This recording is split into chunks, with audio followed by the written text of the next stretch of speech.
The first point I want to make is that despite the difficult times in which we live, the Ghanaian economy is expanding and creating opportunities. And I'll take time to explain that. Despite the difficult times in which we live today, the Ghanaian economy is expanding, creating opportunities. It is true that times are hard. Anybody who tells you that times are not hard is not telling you the truth. Times are hard in Ghana, in Nigeria, in South Africa, in the UK, in the US, in China, in Australia. Times are hard all over. This week in the US, for the first time, the US Army is flying around the world for baby formula, infant formula, baby food, to fly into the US. Why? Because they are short of baby food in the US. In the US, one of the conversations they are having is that for the first time in so many decades, inflation has reached where it had never reached before.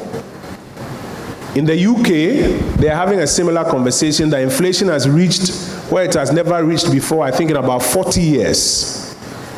In Ghana, inflation today is at 23.6% or so. It has never been this high in 18 years.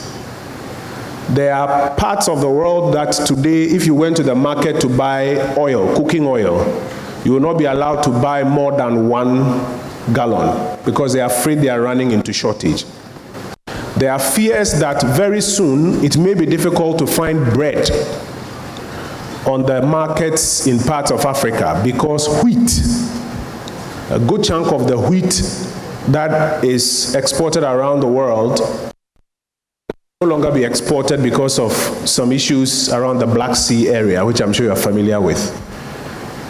Fuel prices are going up, so transport fares are going up. Once transport fares go up, it affects food prices.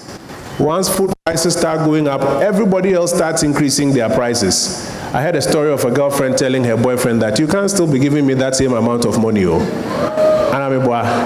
because everything else has gone up. But it is true, therefore, that times are hard globally as a result of some things. And as I'm sure you being in the academic community, you have read or you have followed, 2 major things have hit us in the world. One was an unprecedented pandemic, and the effect was that lockdowns happened. You remember the time that we all saying, they should lock us down, they should lock us down. Do you remember? Do you remember? And many other parts were saying, lock us down, lock us down.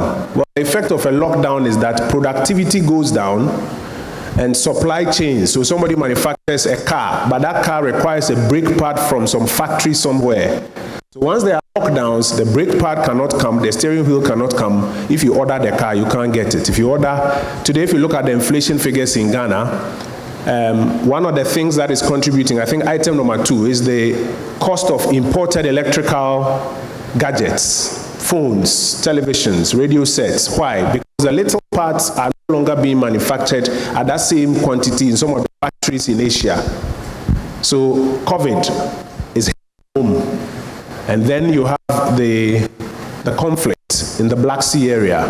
The combination of this has made times hard, that's true.